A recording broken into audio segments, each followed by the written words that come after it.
parte 2, sobre o tema Os Quatro Cavaleiros, a série a qual vai esse vídeo, a série Os Anticristos. Muito bem, continuando falando aqui, no primeiro vídeo, perdão, eu disse sobre a questão, então, o que representa os quatro cavaleiros, né? Representam, então, consequências de escolhas, sejam boas, sejam más, e pela permissão de Deus, não é porque ele quer fazer isso, Deus permite que esses ventos sejam soltos sobre os quatro cantos da terra, né? E aí vai acontecer o que nós não queremos que aconteça, mas infelizmente acontece, na verdade, guerras, mortes, pestes e muitas outras coisas que nós não deveríamos deixar que acontecesse, mas infelizmente acontece porque os homens promovem essas escolhas, então Deus permite então que essas coisas aconteçam, porque o homem foi egoísta, materialista, pensando só em si mesmo, né? E ali em questão, né? Voltado pelo egoísmo muito no seu coração, achando que tem que ser dono de tudo e que às vezes deve pisar ali no seu semelhante. Então a Deus permite que essas coisas aconteçam, né? Então, continuando aqui falando para vocês, eu vou mostrar para vocês que esse sentimento ele estava também no povo judeu do tempo do Senhor Jesus Cristo. Por quê? Porque o povo judeu tinha essa mentalidade, o ensino farisaico, a escatologia dos fariseus há quase 2000 anos atrás, né? Há quase 2000 anos atrás, porque né, o Senhor Jesus Cristo, o cristianismo não fez 2000 anos ainda. Então vocês vão perceber que os fariseus ensinavam que Israel terreno iria dominar sobre todo o povo na face da terra e eles seriam o povo escolhido de Deus e dominariam sobre muitos, né? Poucos dominando sobre todos, né? E pisariam sobre muitos. E esse tipo de entendimento não era aquilo que Deus passou para eles desde o princípio. A missão de Israel sempre foi aí levar o conhecimento de Deus para que todos pudessem ter o conhecimento de Deus, né? E assim, então, tornar-se a terra, então, algo melhor, né? Até, então, a consumação do sexo. Mas Israel falhou miseravelmente, sendo necessário, então, Cristo Jesus, a expressa imagem de Deus em forma humana, vim para poder, então, subjugar o pensamento e o conhecimento daqueles homens que estavam errados em questão. No caso, os fariseus, os saduceus, os escribas, os judeus, líderes das nações, porque sabemos que o povo é que estava sendo enganado, mas os líderes sabiam o que estavam fazendo. Então, por isso, o Senhor Jesus Cristo disse que maior juízo será cobrado deles. E eu vou mostrar para vocês em Mateus capítulo 1, aqui no versículo 11, mostra então, né, quando Jesus foi iniciando o seu ministério. Aí vai aparecer o seguinte, diz o seguinte, Mateus capítulo 4, versículo 1 a 11. A seguir foi Jesus levado pelo Espírito ao deserto para ser tentado pelo diabo, no caso o acusador, o opositor aqui em questão, né? E depois de jejuar 40 dias e 40 noites, teve fome. Então o tentador aproximou-se e disse-lhe: se és filho de Deus, manda que estas pedras se transformem em pães. Jesus, porém, respondeu: está escrito, não só de pão viverá o homem, mas de toda palavra que procede da boca de Deus. Então o diabo levou a cidade santa e colocou-o sobre o pináculo do templo. Ele disse: se és o filho de Deus, atira-te abaixo, porque está escrito, aos seus anjos ordenará a teu respeito, que te guardem, e eles te sustentarão nas suas mãos, para não tropeçares em alguma pedra. Respondeu-lhe Jesus: também está escrito, não tentarás o Senhor teu Deus. Levou-o ainda o diabo a um monte muito alto, mostrou-lhe todos os reinos do mundo e a glória deles. Ele disse: tudo isso te darei, se prostrado me adorares. Então Jesus lhe ordenou: vai-te, Satanás, porque está escrito, ao Senhor teu Deus adorarás, e só a ele darás adoração e culto. Com isto o deixou o diabo, e eis que vieram os anjos e o serviram. Muito bem, observa que então Jesus foi tentado a um crivo aqui, né? E por que Jesus foi tentado aqui? E talvez nós nunca paramos para pensar por que três tentações, e essas três tentações, se nós olharmos com um entendimento mais racional, com um conhecimento de Deus, sem religiosidade demais, mas buscando a verdade, vamos ver uma coisa muito interessante. Essas três tentações traz algo muito profundo para nós, né? E eu vou estar lendo, antes de estar explicando ela, eu vou estar lendo para vocês o porquê, né? Então, o porquê disso. Por quê? Em João, capítulo 2, versículo 18, diz o seguinte: perguntaram-lhe, pois, os judeus, que sinal nos mostras para fazeres estas coisas? Né? E eu quero comentar sobre isso aqui. Você perceberam que nos judeus, eles queriam sinais para que eles pudessem crer que Jesus era o Cristo, né?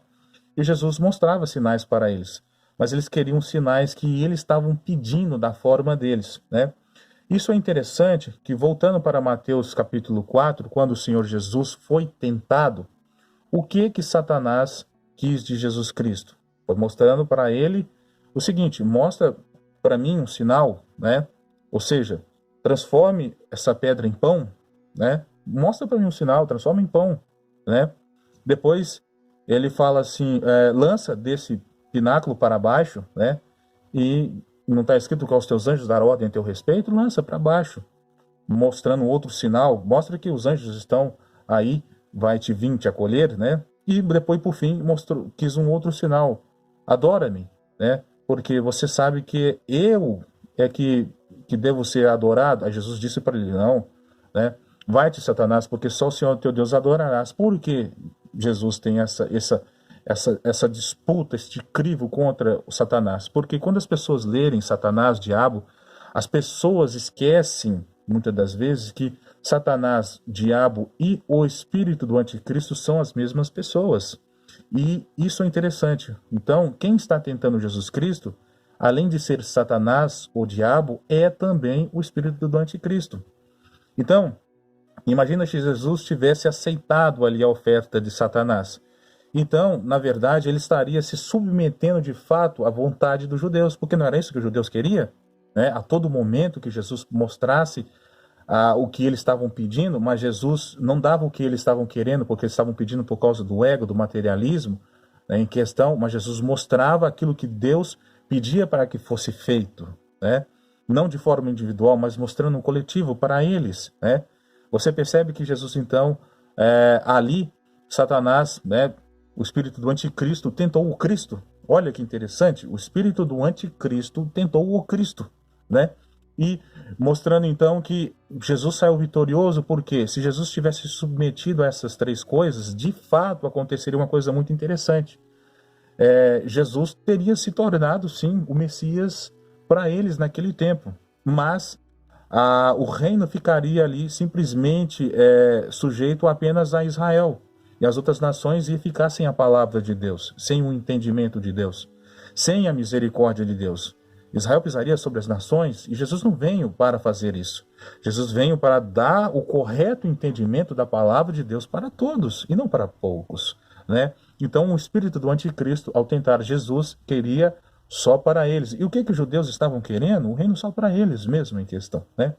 E vocês vão ver que também existe uma alegoria muito grande em questão, porque se vocês forem perceber, por exemplo, né, o espírito do anticristo utiliza, né, ali o tema principal, a qual eu falei para vocês. O espírito do anticristo utiliza os quatro cavaleiros contra Jesus. Vocês vão perceber que interessante, que quando ele vai falar assim, por exemplo, olha que interessante, ele começa aqui, ó, né? Então, aproximando-se do tentador, se tu és o Filho de Deus, manda que essas pedras se transformem em pães. Por que ele fala isso? Porque pão vai representar aí o quê? Cavalo preto, né? Aí, aquilo que é economia, né? Aquilo que te dá recurso, né? Você está com fome, você tem que ter um recurso, né? Então, você pode comprar, né? Então, por isso Jesus fala, nem só de pão viverá o homem, né? Então, ou seja, Satanás já solta ali, não, utiliza por permissão de Deus, né? Aquele cavalo preto contra o Senhor Jesus Cristo, né? E aí você vai perceber que, continuando mais ainda, Satanás leva ele, coloca ele no pináculo, né? E ali põe ele: se tu és o Filho de Deus, atira-te de abaixo, porque está escrito aos teus anjos da ordem a teu respeito, para te guardar, e eles sustentarão nas tuas mãos, né? Para que não pise em alguma pedra. Por que Satanás utiliza? Aqui Satanás está soltando ali, né, aquele cavalo que traz a peste, né, ou seja, a mortandade em questão, né? que é assim uma prefiguração ali, né, do cavalo de cor de cloros, de cor de baios, tudo isso em questão, né? Aí o que o Senhor Jesus Cristo fala para ele? Também está escrito, não tentarás o Senhor teu Deus, né? Ou seja, não tenta o Senhor teu Deus, não posso tentar, não vou me submeter a isso que você quer. Você quer que eu me submeta ao meu ego, mas eu não vou me submeter, né? Eu crivo Jesus passando por isso, né? E aí você percebe que então, aí na terceira tentativa, Satanás vai e fala para ele, então todo este reino eu vou dar para você, se prostrado me adorares, né? Aí Jesus Cristo vai de Satanás, porque está escrito, só o Senhor teu Deus adorarás e só ele servirás. Por quê?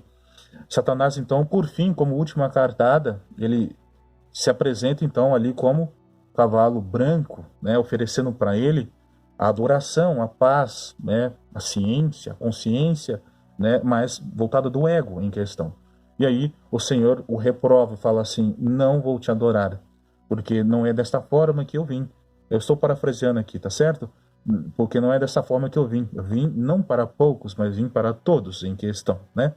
E quando então Satanás se retira, ficou faltando a um cavalo aparecer. Por quê? Porque todo o testemunho de Jesus Cristo no Novo Testamento ali, quando ele está ainda debaixo sobre as rédeas, as regras, a liturgia do judaísmo, Jesus constantemente está travando batalha contra esses 4 cavaleiros. Ora sendo tentado com a falsa fé, falsa crença em questão, a qual estava acontecendo ali, ora sendo tentado ali pelas constantes guerras que estava sendo combatido ali em questão. Muitas das vezes os judeus lançavam cavalos vermelhos contra o Senhor Jesus Cristo. Mas a pergunta é, qual é o espírito que estava nos judeus? É o mesmo espírito que tentou Jesus no deserto. Porque quando ele não venceu Jesus no deserto, para onde esse espírito foi? Foi para os judeus, os fariseus, os saduceus, os escribas, todos aqueles homens cabeça do principado sacerdotal ali de Jerusalém, do templo do Senhor. Então o espírito de anticristo, ao não vencer Jesus Cristo ali perdendo a batalha, foi para eles e passou a travar a batalha contra o Senhor, constantemente investido os 4 cavaleiros, por permissão de Deus, claro, ali para que pudesse combater contra o Senhor Jesus Cristo, né? E às vezes nós não observamos isso, porque às vezes não chegamos a essa conclusão, às vezes, né, de observar. Mas olha que interessante isso, né? Vamos dar continuidade para fechar aqui no próximo vídeo, para a gente fechar o assunto em questão, tá certo?